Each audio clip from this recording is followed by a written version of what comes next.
Again, welcome everyone. I'll call the meeting to order. Any items from the public? Hearing none. Approval of the agenda. If there's no modifications or changes, can I have a motion to approve? So moved. Have a motion and a second. Any further discussion? All those in favor say aye. Aye. Like sign opposed, motion carries. Consent agenda, purchase order law. Tracy's here. Have any questions for Tracy? No? Okay, moving right along. No internal budget revisions. Change in status. Letter of retirement received from Emergency Services from Daniel Petrie, effective December 31st, 2024. Letter of retirement received from Court Security from Scott Richmond, effective December 31st, 2024. And that's all we have. Do we have approval of the minutes? Mr. Boyd wasn't here, so I need to pull those out and kind of a motion to approve November 7th, 2024 minute meetings. President, I move to approve the minutes of November 7th, 2024 as presented. Have a motion. Do I have a second? Second. Any further discussion? All those in favor say aye. Aye. Like sign opposed, motion carries. Bond reduction. Warranty start, Timberwood East, grading bond permit, BCP file number 2008-0127, tied to BP file number 011-19, number 2209-271, tied with 2301-015, and that bond number is 6003360. Engineering has made that recommendation.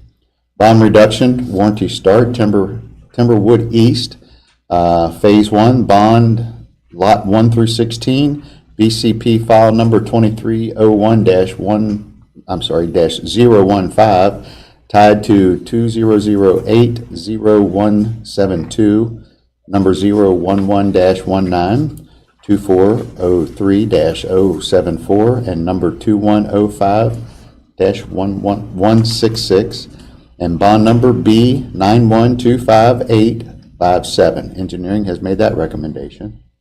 And a bond reduction, warranty start, Timberwood Phase 2, bond lots 17 through 30, BCP file number 2201-271, and that's tied to 2008-0172, number 011-19, and number 2403-074, and 2303-069, and bond number B-9127091. And engineering has made that recommendation. Any questions for Doug while he's here? Doug, is that on Three Runs Road? Is that where that is? Thank you. Thank you, Doug.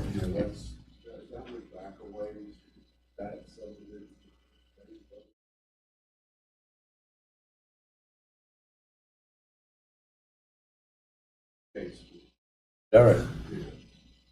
Thank you. Okay, good. All righty, can I have a motion to approve the consent agenda? So moved. Have a motion, do I have a second? Second. Any further discussion? All those in favor say aye. Aye. Like sign opposed, motion carries. Mr. Hess, you have a few things for us here today? I do. Good morning, good to see you, sir. Good, same here. Yeah, I got a couple this week. First one I have is a taxpayer error. They reported the vehicle here, and they claim it was listed, it was located in another county, but taxpayer error, so I had to write it up that way, for $523.55.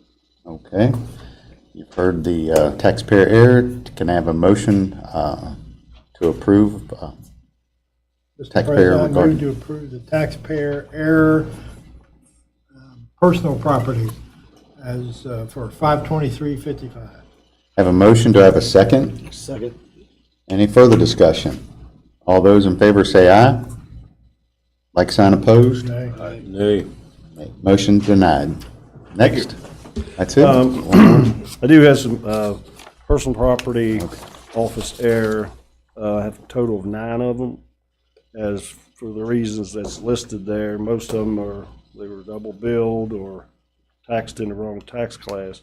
The fourth one down, Mr. Gaddy, they added an extra, hit an extra number, priced that vehicle out way too high. So that's the big one there. But the total of those 9 personal property errors is $1,865.27. Okay. You've heard the real estate or personal property tax exonerations for office air. Do I have a motion? So moved. Do I have a second? Second.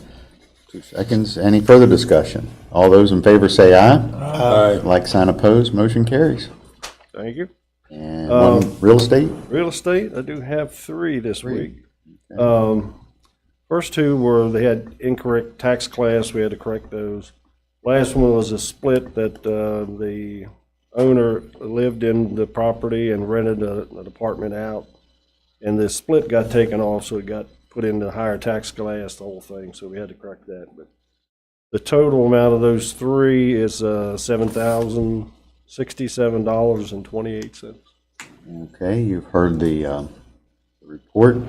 Do I have a motion to approve the real estate tax exoneration for office air?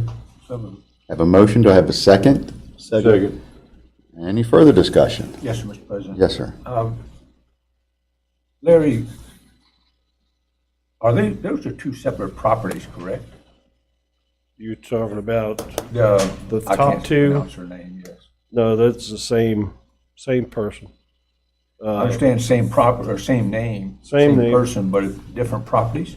No, I think it's same property. I think Two one- different 2 tax years. years, one for 23 and one for 24, I think. Okay, all right. Okay. But same parcel. Any other discussion? All those in favor say aye. Aye. Like sign opposed, motion carries, sir. And one apportionment. Yep, I do have 1 divorce this week, and I can't pronounce that last name. Warhar. Okay, thank you. They had a total of 4 vehicles, and they wanted to split their bill up so they each could get their own separate bill. Total assessed value of all 4 vehicles was $29,665. And we split their bill up, and they each got 2 vehicles, and I need to get your approval on that so we can give them a separate bill. Okay. You've heard the ask. Do I have a motion to approve the apportionment of assessment taxes per final divorce order? So moved. I have a motion. Do I have a second? Second. Any further discussion? All those in favor say aye. Aye. Like sign opposed, motion carries. That's all I have. All right, You all sir. have a good day. All righty, thank you, sir. Board and meeting reports, Mr. Boyd. Yes, sir. I have a little bit to report. The museum board met last week and talked about what we had spoke about locating the museum there and the Bridge and Machine Shop at the Roundhouse, and they came to a unanimous decision that was a good move there. Norwalk people are on board. They have agreed to it. And so they drafted a letter and sent it over to the Roundhouse, and they're going to do a small presentation, I guess, at next week's Roundhouse meeting. It was actually moved from this week to next week. So we didn't have a Roundhouse meeting yesterday. So that whole project is moving forward. I think that's going to be a good thing over there.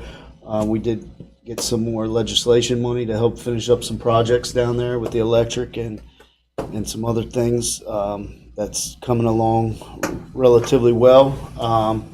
And then I spent several days last week with the West Virginia Film Office and the CVB at the AFMs, and very productive. We worked every day 9 to 6, and then some after events. Met with lots of people, a lot of potential. I believe there may be a feature film coming here in January, Civil War film, and several others that are highly interested in coming to do some scouting here in the near future. This is a big thing for tourism and for just our tax base here. You know, we get these films coming in here on a regular basis with these credits that fills up hotel room vacancies, that buys up things at the antique shops and helps small and large businesses combined.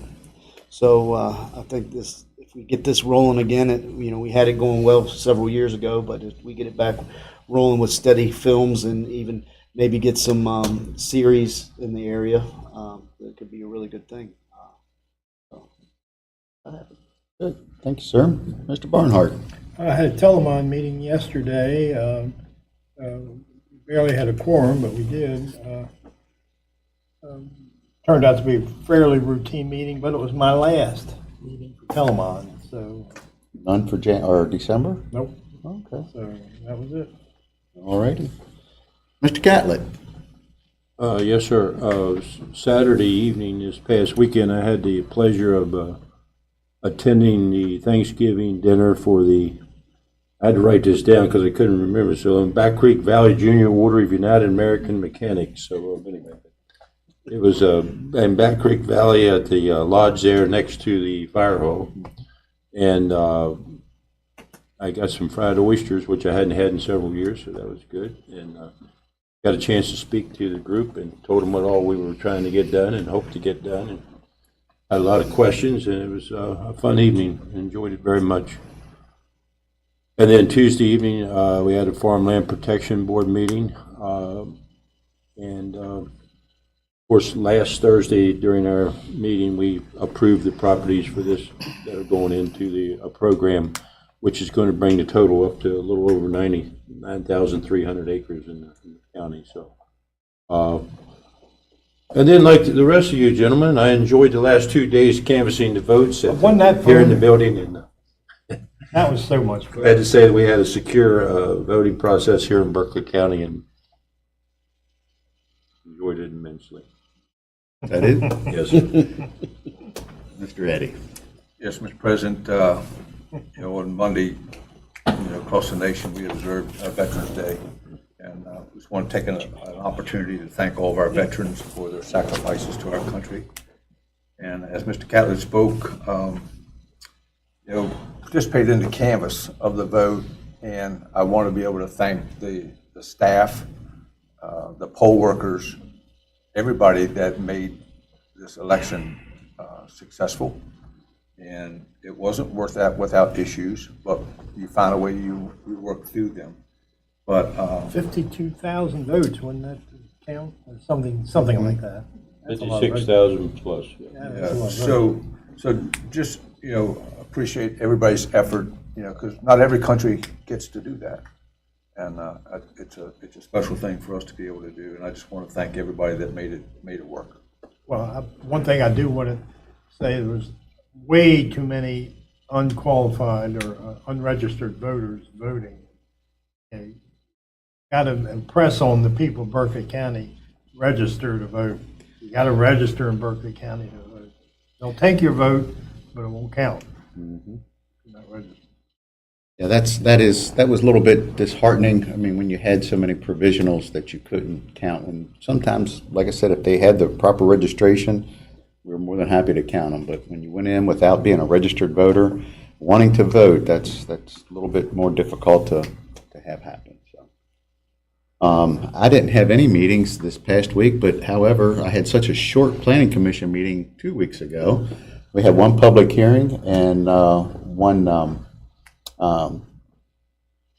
movement of a preliminary to a final plat, and the whole meeting lasted 10 minutes. I think that was a record, so that's probably why I forgot it last week, but wanted to report on that. And that's all I have.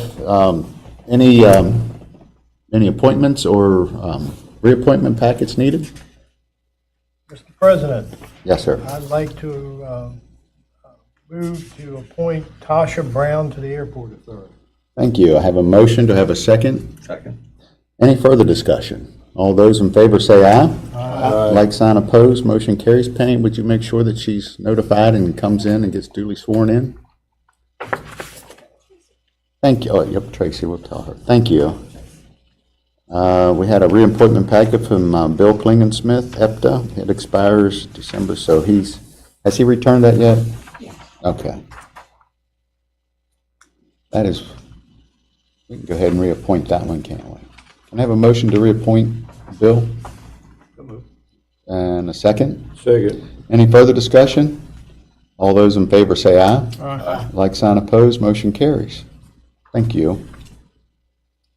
And we have an honorary council person here today. Her I'll say name, something first before I get the pleasure of swearing her in today.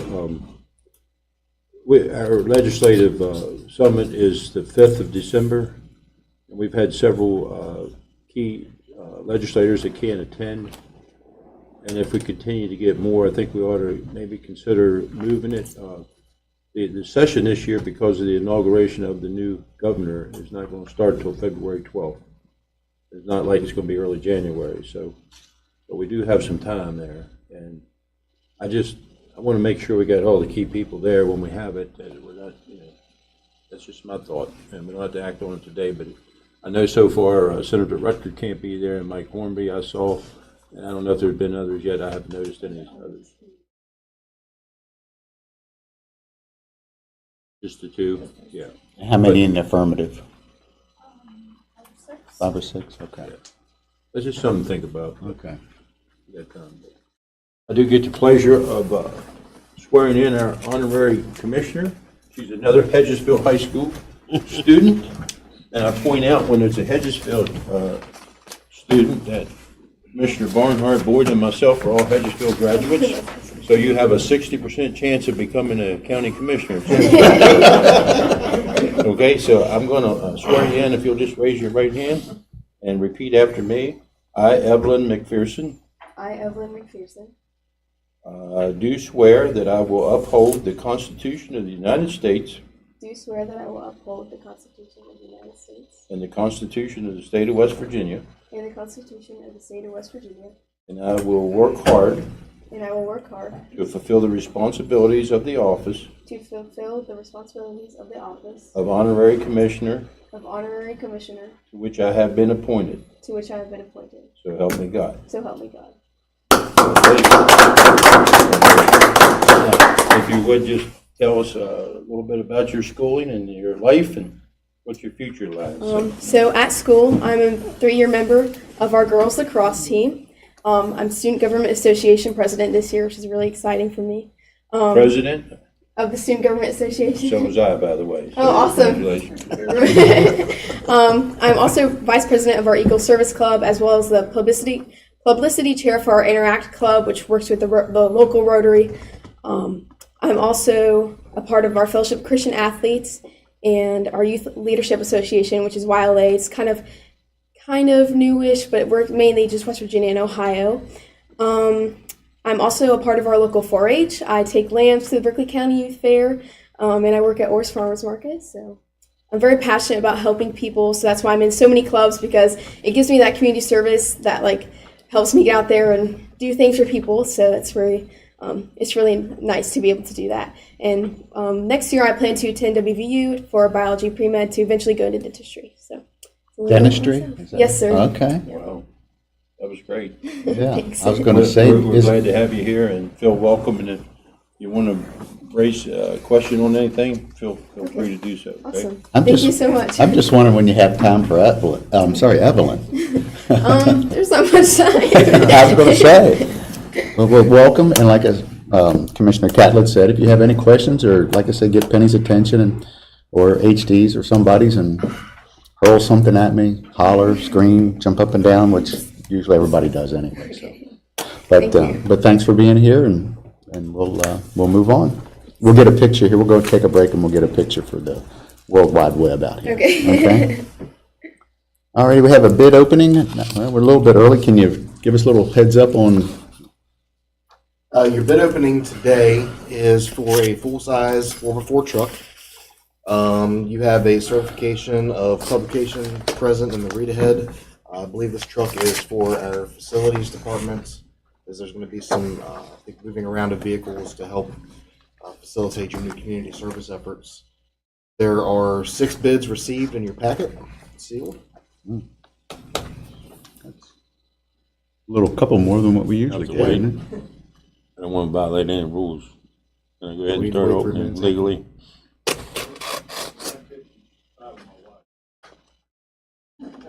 I like to watch. That was from legal counsel. His watch said 9:55. He does that so he's never late.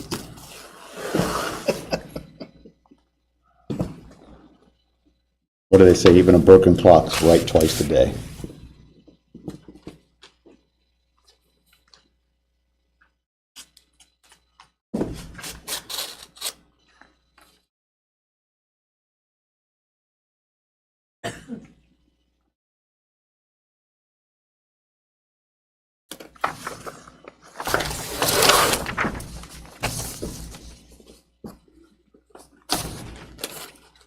We need to save these, I guess.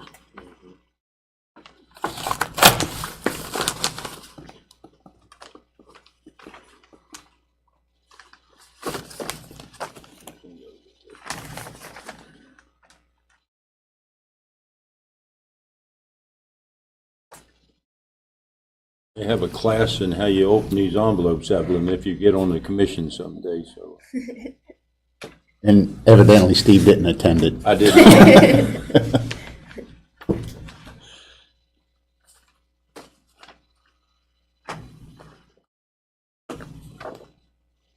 Oh, and the big,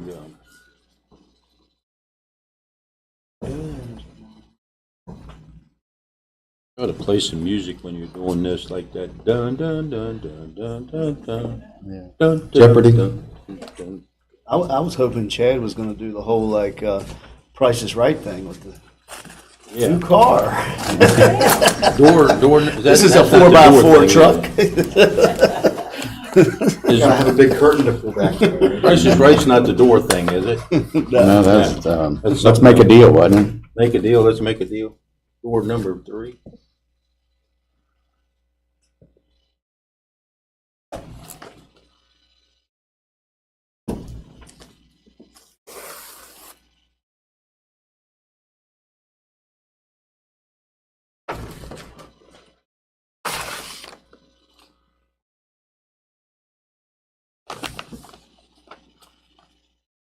Chewy? Find any good music here? I'm looking for it. Had to go through a commercial, you know, it's like on.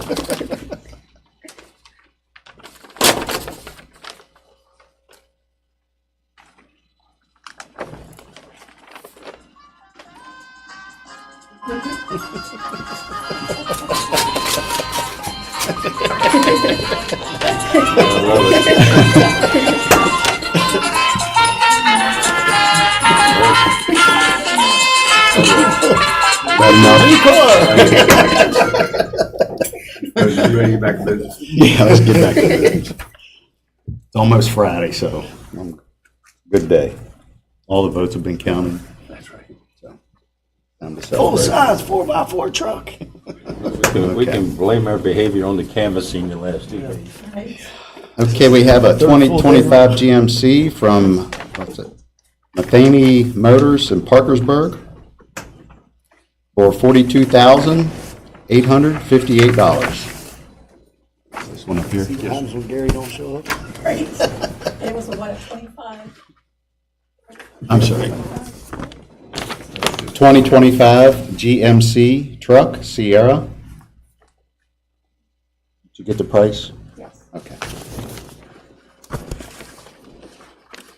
That goes with that. We have a 2024 Ford F-150 from Keystone Ford out of Chambersburg. Full-size 4x4 truck, short bed, specifications, $60,800.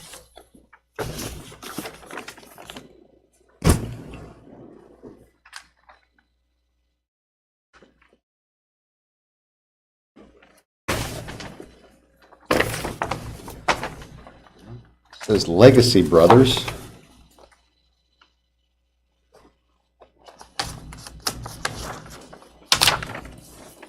Well, they sent a window sticker.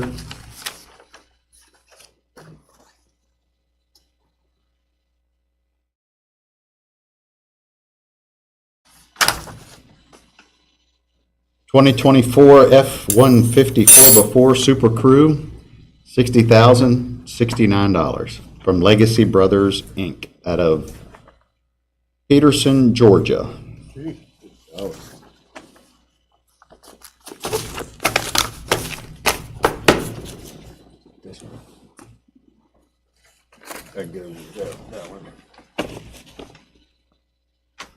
And we have One Nation Distribution LLC out of New Wilmington, PA, for a 2024 or 2025 Ram 1500, $49,898.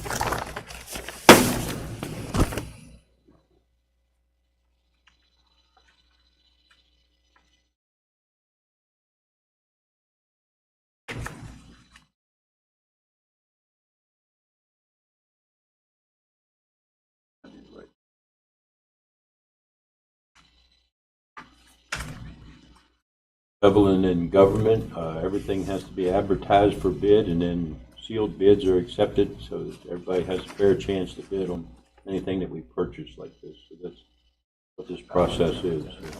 Okay, thank you. And usually the low bidder gets the bid, not necessarily, but most of the time. Let's It has to see. meet the qualifications. And sometimes they don't meet all the qualifications. Well, this is for a 4x4 truck, and there's a definition of what it needs to have, sort of. And so then it goes out Almost to like we're trying to advertising. shop for one. People send in bids that are due by 9:55 today. That's why we have to wait till 9:55 to open it, because somebody could run in the door. I got And then one, say, right? actually, wait here. Yeah, so as long as they're here by 9:55, then we open it and it's qualified. How big is the student body at Hedgesville this year, do you know? I really don't. It's hard to say because of all the housing that's like. I feel like more students just come throughout the year, so. So what you start with in the beginning of the year is a lot For different. everyone? Yeah, was what you end up in the end of the year, you would gain a few. You know how many people's going to be in People your graduating class, yeah. perhaps? I want to say either like maybe a little bit more than 330 or maybe close to 400. I would say. That used to be the entire size of Hedgesville High Oh, School. here it is. 7 through 12 was 400 kids. All righty, we have a new 2024 Chevrolet Silverado, crew cab, four-wheel drive, 6.5-foot bed. One lump sum for the truck is $44,900, and that is from Whiteside of Claresville, Ohio. Must not be anything special with this truck. This is the minimum stuff that the vehicle has. The truck And this is the last one? Yes, sir. Hold in my hand, number 6. This is from Kent Parsons Ford, 2024 Ford F-150 Super Crew, or Super Cab, four-wheel drive, one lump sum, $43,020. Good? Got everything, Penny? Good? Okay. Next up, right on time, Mr. Will Lawrenson. Estate hearing for James Lewis III. Good morning, Commissioners. Yes, that's right. The mess. The one estate hearing we do have is for Mr. Lewis, and I do note that Attorney Amanda Lewis is here on behalf of the respondent, so I'm going to allow her to come up here in just a second. Okay. Just some factual background. This is the second time you're hearing this estate. This morning, so Mr. Lewis passed away intestate on April 18th, 2024, a resident of Berkeley County. The decedent was unmarried and had one biological child, Carly Lewis, petitioner in the instant matter.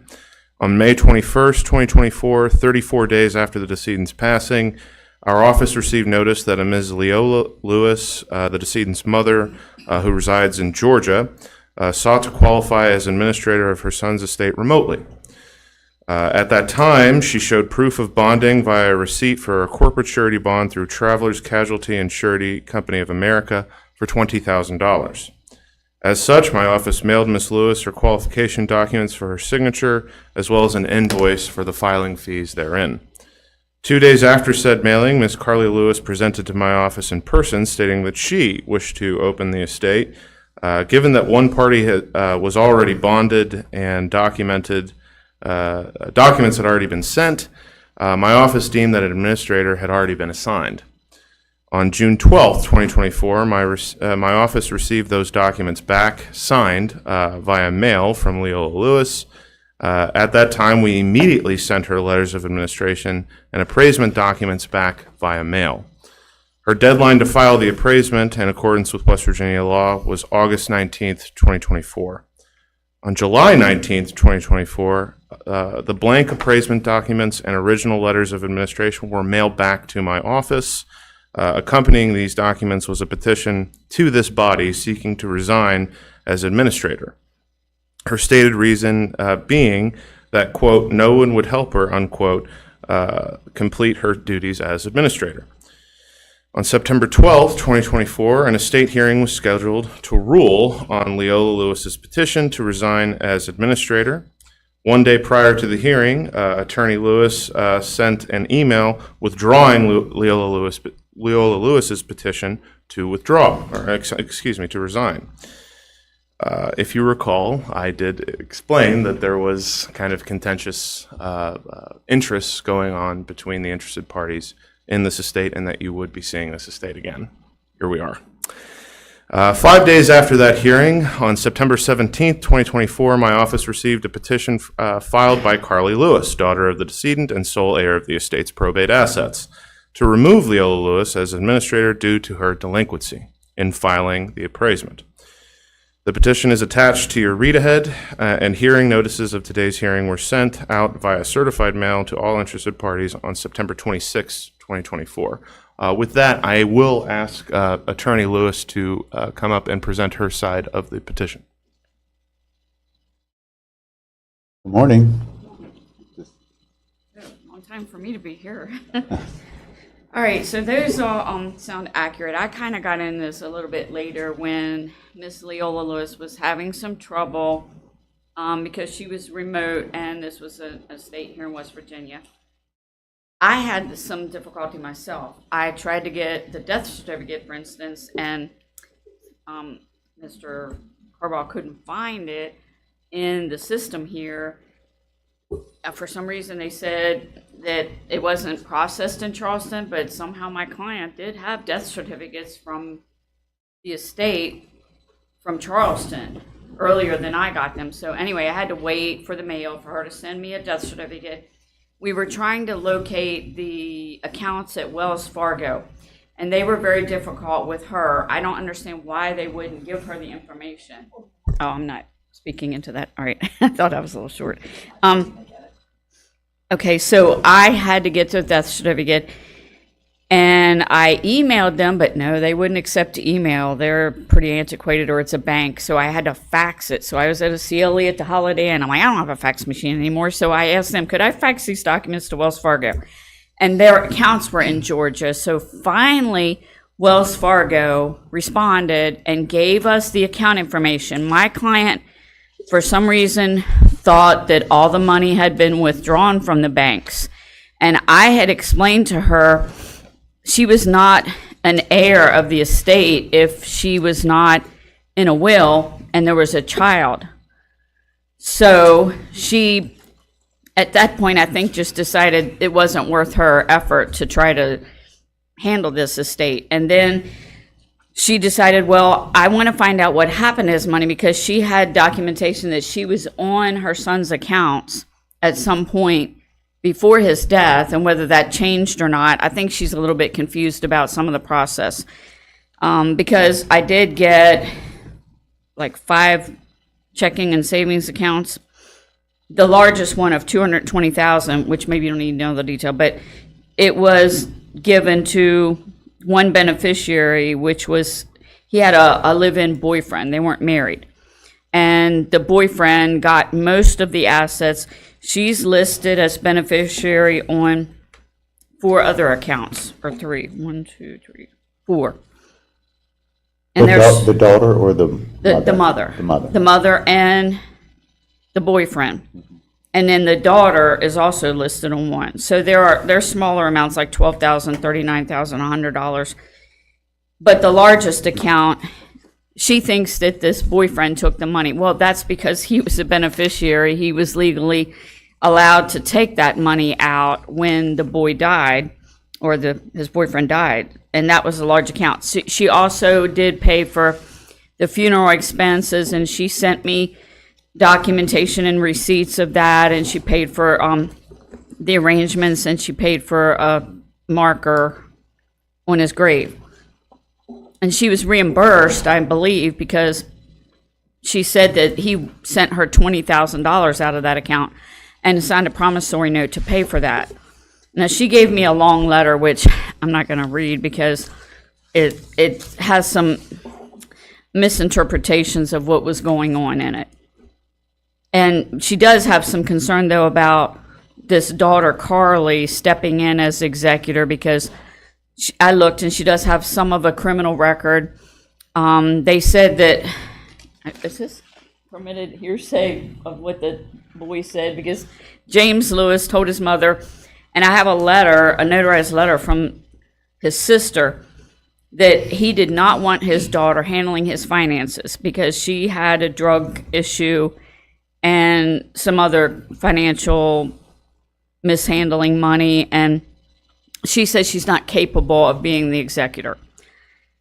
I don't see that my client has really done anything improper, but she has been late in filing the appraisal because, like I said, we couldn't get this documentation from Wells Fargo. So I have that now, and she did sign an appraisal and return it to me, but it is missing some information, so I can't submit that. She put the bank accounts in the wrong place because I gave those to her, and she marked on it, and then she doesn't have them in the non-probate section. And she also told me there were several life insurance policies which aren't listed on here. She may not have the information about those, but maybe it's not that important. Just to settle the estate, the daughter is entitled to the house. There is a $500,000 home in Falling Waters where they are living, and that passes to the daughter. So that's the biggest asset in the estate, which she will go ahead and get this appraisal submitted, but Mr. Lawrence told me he couldn't accept that right now anyway while this is pending. Thank you. Okay.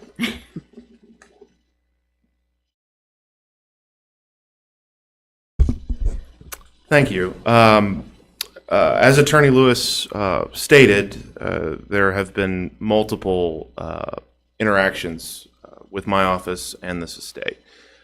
First comes the resignation. I will note that the hearing on the resignation and the withdrawal of the resignation on September 11th, 2024, is after the deadline for this appraisement was due. The other note, as Attorney Lewis brought up, and is also in her objection to Ms. Leola Lewis's removal, states something to the effect of a statement written by other non-heirs, the decedent's sister, I believe, decedent's sister, as well as Leola Lewis herself, signed via a notary, through a notary, that the decedent stated to them that he did not want Carly Lewis, the sole heir of this estate, to handle financial matters. As Attorney Lewis also said, almost all, if not all, of those financial assets are dispersed via non-probate. This process has absolutely nothing to do with their dispersal. Thus, the financial matters are not part of probate. The other issue is that those signed writings, those notarized statements, are in no way enforceable. If a signed writing signed by the testator was done through what is called a testamentary act, a legally valid last will and testament, well, that's legally enforceable. Statements from other individuals who also are not part of this estate have in no way enforceability in law.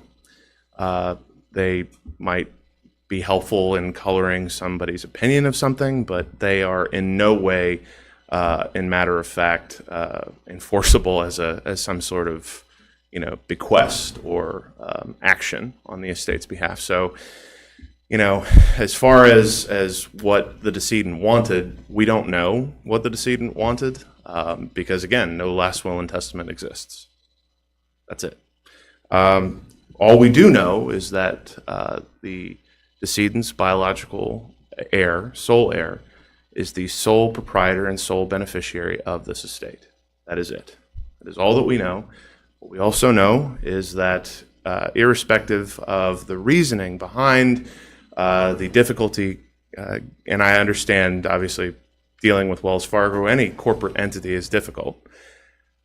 That being said, Leola Lewis did send me back her original letters of administration.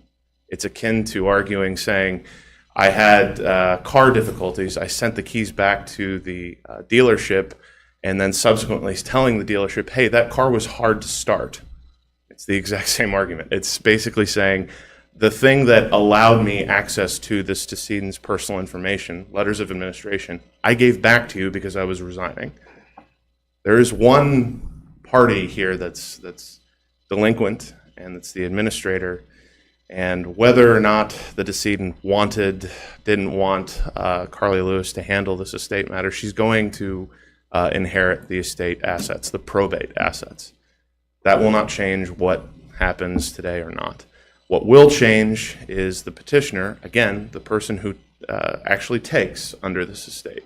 The only person who takes is Carly Lewis, and Carly Lewis is saying she doesn't want Leola Lewis to handle this estate asset anymore. That is all that we're discussing now. So, with that, I don't know if Mr. Delegati has anything to add, or.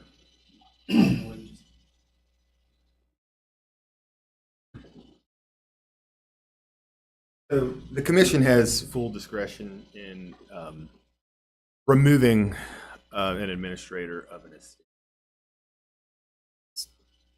Whatever this commission thinks is best. What we have here is someone from out of town who was appointed, then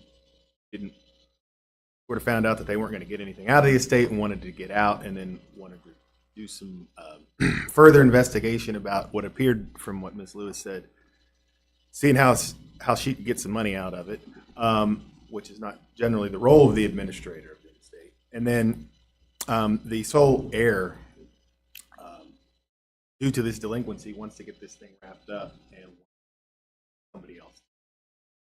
You don't necessarily decide that today. It's just whether to remove.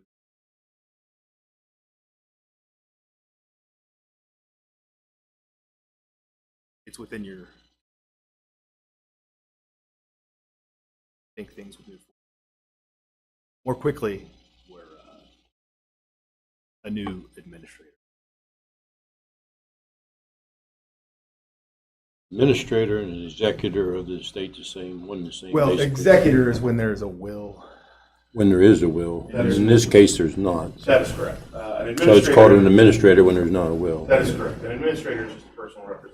Because in an executor situation, I think they're eligible for a certain percentage of the Both state. are true. Yes. Administrator too? Okay, so that's probably. The fee is generally, 5%. The first $100,000 of probate assets, and then it changes from. Were this an executor, you wouldn't have start removing executors named in a will, but it being an broad discretion when, especially when somebody is delinquent in their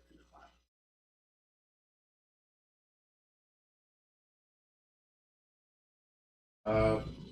With that, and again, if you have any questions to Well- either, yeah, of course. Yeah. Do you have any ties to this estate other than the attorney? No, I'm sorry. Last name, I think is what he's kind of. Oh, no, they're not related. It's a black family from Georgia. Oh, all right. In fact, the daughter and the boyfriend were living in Georgia. Or the daughter, I'm not sure exactly what her address, it's not on the paperwork, but it was recently that she moved into the home in Falling Waters where her father owned a home. And then, and yes, she is the sole heir because he did not have a will. And I'm not saying that my client is trying to collect money from the estate. She just wanted to know what happened to his money because he was supposed to sell his home here and move back to Georgia. And I know some of those things really aren't relevant, but my client already has most of this completed. She just needs to get the appraisal filed. I think it would delay it further if it went to the daughter and we started all over. So I don't know what. Are you guaranteeing that the personal representative is going to handle this, or are you handling it? Yes, I'm helping her handle it because, like I said, she might not have understood some of the process.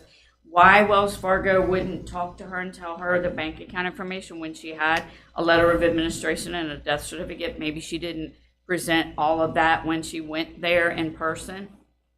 So that's why I had to mail letters and email and call and fax them the documents. And then they finally emailed me back secured documents in an email that had all the accounts. Now that as of the date of death. My client was still a little bit concerned that some of that money may have already been taken out of those accounts too.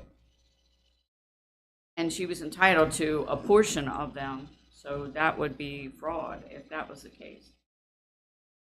I guess I could look into that too, because I've written back to Wells Fargo, but they take too long to respond.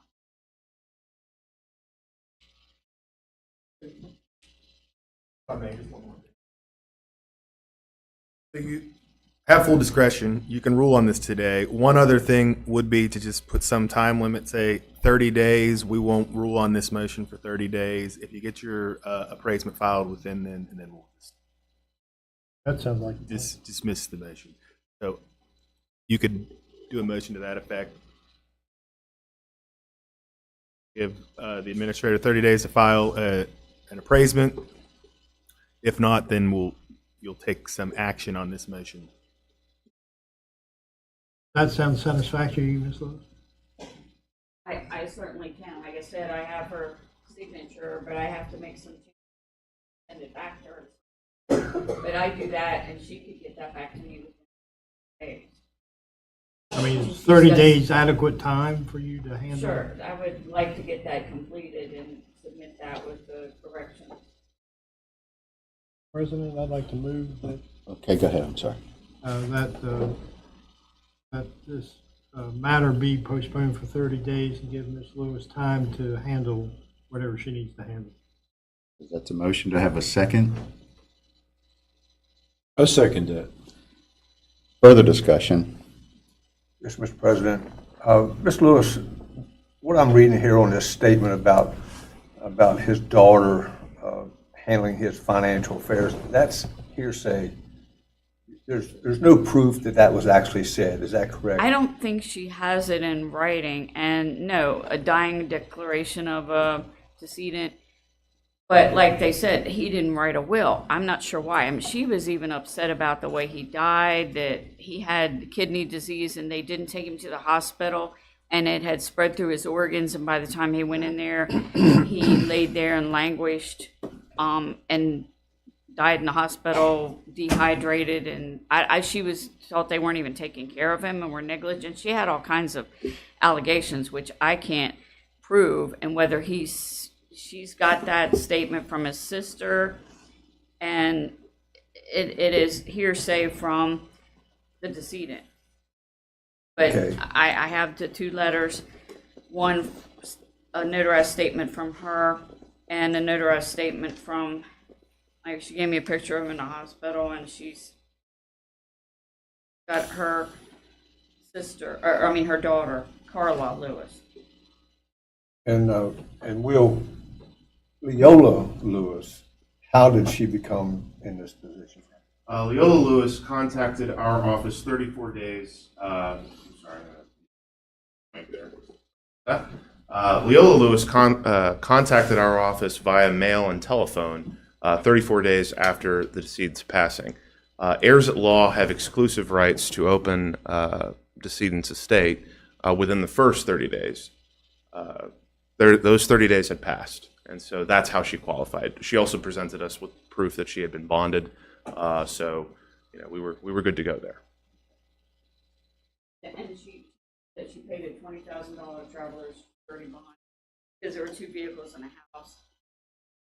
And yeah, she's paid all that out of her own pocket.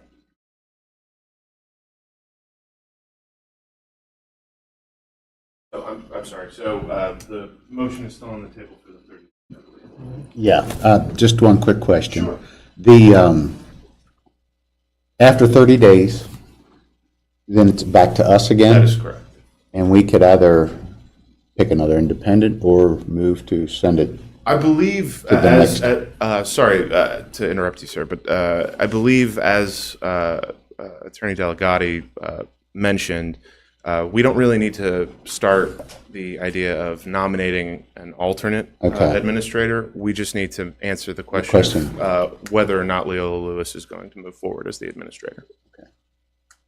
Everybody understand? I And do, and I can tell you, if we move forward with that way, I'm a hard 30-day, and that's it. No, not one more minute. I can tell you right up front. everybody ready? Call for the question. All those in favor say aye. Aye. Like sign opposed. Motion carries, sir. Thank you. Okay. Next up, we have a proclamation and recognition of retiring county employee John Dick. So Eddie's going to read the proclamation, and we are. Come on up, John. Come on up here, John. This is your day. This is your proclamation for all your hard work and service to this community, and many thanks, and helping out with our astronomical growth that we've had, and all your willingness to go above and beyond your actual call of duty to make Berkeley County a better place for the industry that you've helped with and everybody in this room. So, but Eddie's going to read the proclamation, and so we're going up front, and why don't you take it on up front up there, if you want this one or that one. Well, So we're going to have you all turn around and face the camera. How many years at the county, John? 27. And how many were you at the city before that? 4.5. 4.5? 31 and a half. I'll say it's a privilege for me to stand here and do this, having worked with you in a former life when I was a fire marshal in the city. Worked on a lot of projects together to help make a lot of buildings much safer. So, whereas John Dick spent 31.5 years in building code enforcement in 1993, whereas John spent 4.5 years in Spartanburg from 1993 to 1997 before coming to Berkeley County 27 years. Whereas John was employed by the city of Charlestown for part-time employee, whereas John served as a building code official, including reviewing residential commercial plans, along with performing on-site inspections with contractors and the state fire marshal. Whereas John answered code questions on a daily basis, always on call, fire department, ambulance authority, law enforcement, emergency communications, in case of structural damage, residential or commercial dwelling. Therefore, it resolved that the Berkeley County Commission thanks John Dick for his years of service to Berkeley County residents and all the best and well-deserved retirement. After this day, 14th of November. Congratulations. Thank you.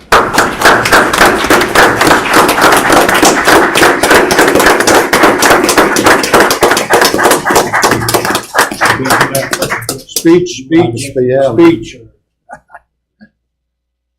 Great talk, welcome everybody. We'll make it. Well, I'm going to open up the floor to any of your employees or to the board up here, or if they would like to come up and say a few words. I'll start. I've known John since before he came to Berkeley County as City of Martinsburg building inspector. We've worked together for many years, and you've always been very professional and very forthcoming, and I've appreciated you and enjoyed working with you for all those years. Thank you. Thank you. My relationship with John dates back way back with the city too, before he came here and as well. And at Parks and Rec, and he'd worked together and appreciated John very much over the years. We thank you for your service, John. I've known John for a while, shoot pool together, and he's played on my team for years on and off. And, I didn't know him as much in here as I did out there, but it's been great. And, we talked about your jobs and things, and you've done a lot, and congratulate you on your retirement. And, Didn't know you was a pool shark. yeah. Not as big of on the tip. Well, John, I want to personally thank you. I mean, if I've ever had any questions, even from the whole office, I've always been met with a smiling face and a good answer. May not have liked the answer, but I've always gotten through with it. So, but I've enjoyed my business life and also with this commission life, being here with all of you all. So, thank you all. Now I'm going to open up the floor to anybody back there. Oh, come on now. You all worked with him a lot longer. The John Dick story. Come on.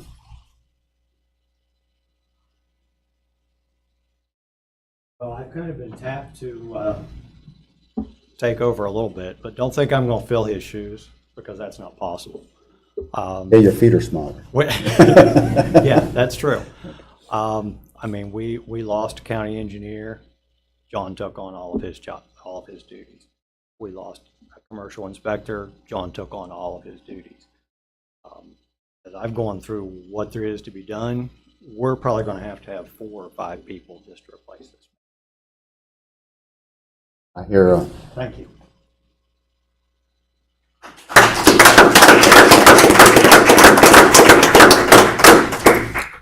Well, we're going to take a quick break and get some pictures and all that a little bit of a ceremony. All right, we're on break.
And we've gotten through a couple of things. Oh, we need to adopt the proclamation for John. So I need a motion to adopt the proclamation for recognition of John Dick's retirement.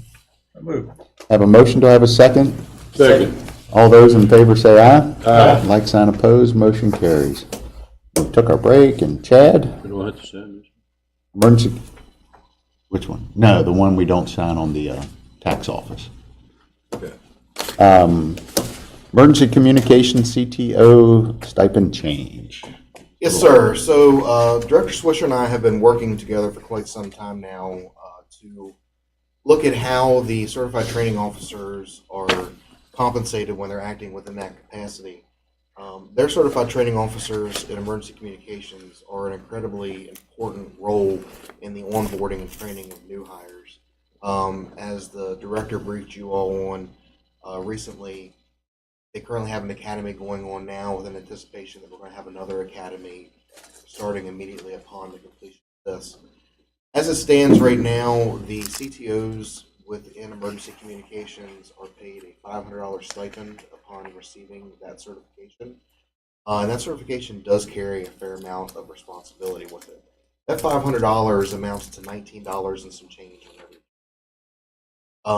In a previous employer, I had an opportunity to do this same thing, is to dig into how we are able to compensate our trainers who play such a pivotal role in bringing up new emergency service personnel. And the director and I worked together, and I'll allow her to brief you on what opportunities and changes this would have for them internally. But we came up with, on top of the $500 stipend, which is very minimal, a $2 an hour stipend when they're acting in the capacity of that training. So when they're actively doing that, that $2 an hour stipend would be tracked by emergency communications, submitted through payroll as they do now. And it's going to really make a big difference for those personnel when they are being more adequately compensated for the responsibility they're carrying. The great thing about doing it on an hourly stipend is you're paying for the service that's being provided when it's being provided. So if those CTOs were to come in on a day where they don't have a trainee or they're able to pick up overtime, they're not earning that $2 an hour stipend unless they're actually working that role. So it makes it a very economical way for the county to pay rather than doing one large payment. And you avoid a circumstance where a trainer may not have someone for 6 months, but they're being compensated. So we do believe that this is a fair way to pay these folks that are carrying such an important role, and we believe that it's a really equitable way to make sure that. So I'd like to invite Jen up to discuss kind of operationally what this means to their center. Okay. Good morning, Chad. Can I ask you a question first? Sure. So when you have these academies, it's done in-house? It is, Yeah, yes. so we don't have to send them away or do We do anything? not. It's all done here in-house here in Berkeley It County? is, it is. We are we have a unique situation at our center. Is our certification classes can all be taught in-house, except for emergency fire dispatch at this time. But we also, by having in-house instructors for those certification classes, we save $100 per student to have those in-house instructors. So we have for emergency medical and emergency police dispatch. They are some of our administrative employees, so that is one benefit. There are 4 of us that are certified to teach the entry-level class. So that's a huge benefit to us. And then everything else, the remainder How do of the you academy. obtain that certification to be able to teach? So for the entry-level course, it was a 1-week class, which I took at my previous job. And they had a train-the-trainer type of class come to us. And we obtained that certification then. For emergency medical, police, or fire, they have to go 1 week to Salt Lake City. They have to take the training, and then they have to teach the class successfully 3 to 4 times, and then they are released to be an instructor. So Do they follow a syllabus, or is it one created on their own? And no, okay. it's done by the International Academy of Emergency Dispatch. So that's where our accreditation comes through. So they're the people that train the trainers.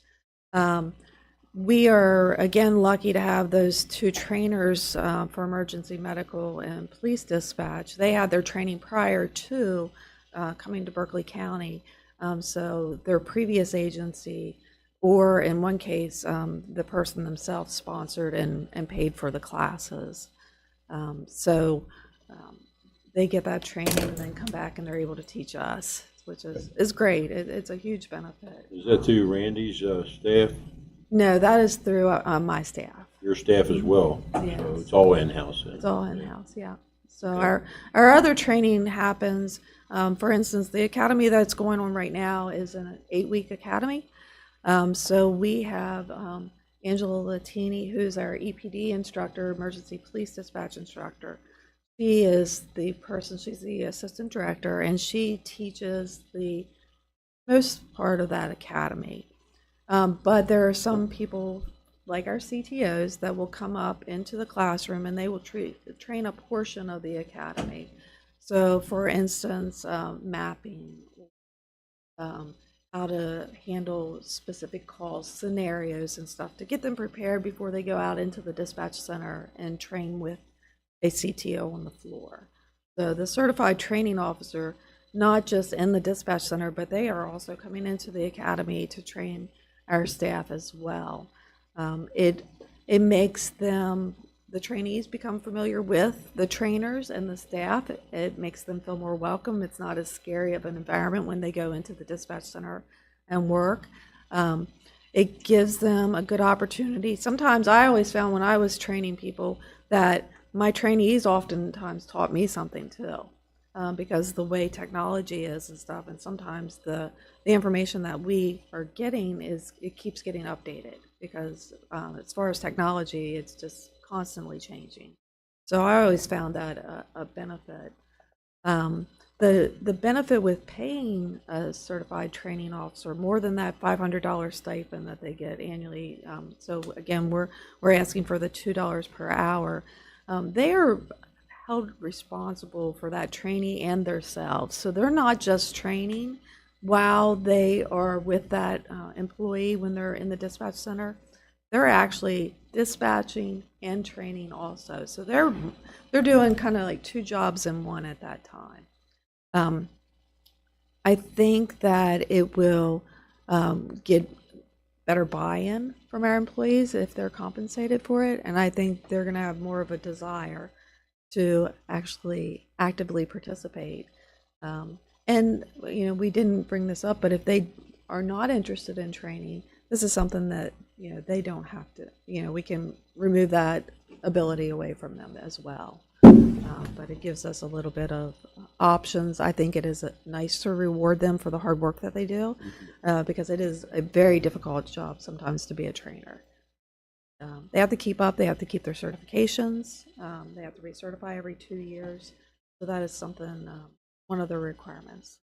Will the next generation thing require a different type of certification or not? No, that will not. It just adds additional options to the caller and to the 911 center.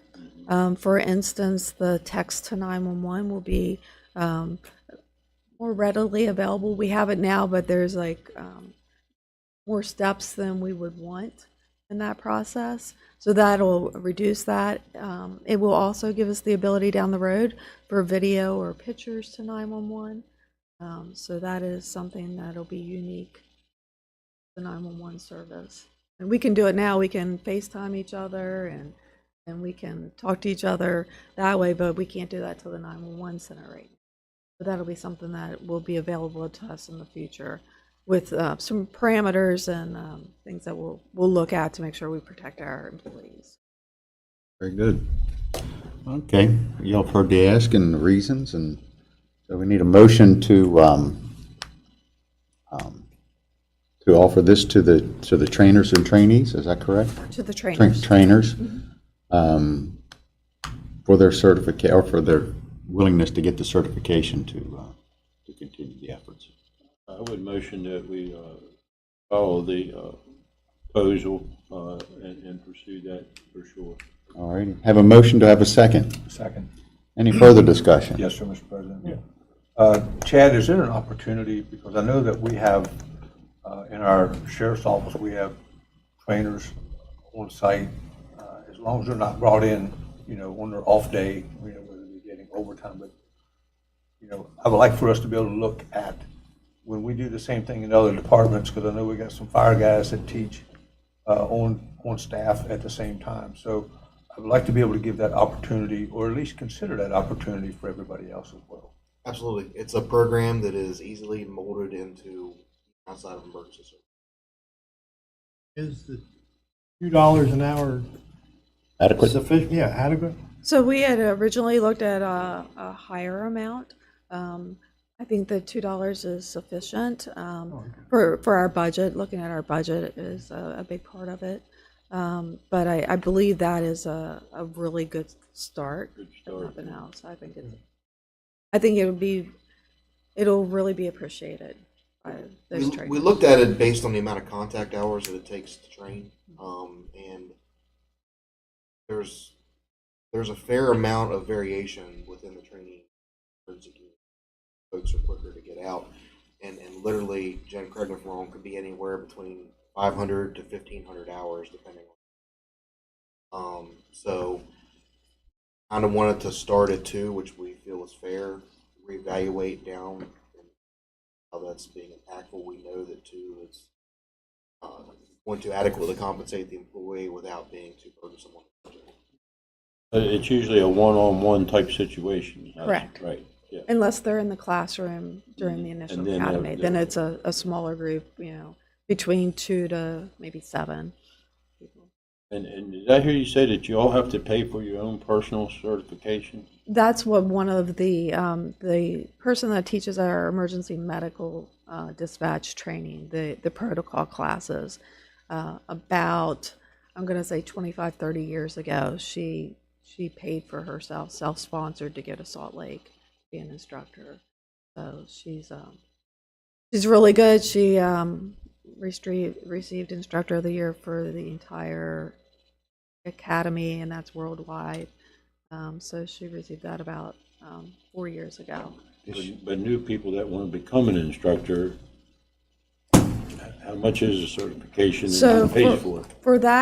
For us to send somebody for that class to be an instructor, I would say we would invest between $3,000, $5,000 with travel, with their extra classes that they have to travel for the books. And we take care of that, I hope. If we do that, yes. Okay. It's not on the instructor. No. And there's certain parameters to be an instructor. Because we have our tri accreditation, we can have instructors. If you are not a ACE center or tri-ACE, whichever, you can't even apply to be an instructor. So that gives us an opportunity that a lot of places don't. Sounds like we have the grounds for a training academy for multiple locations. You have fantastic emergency communication.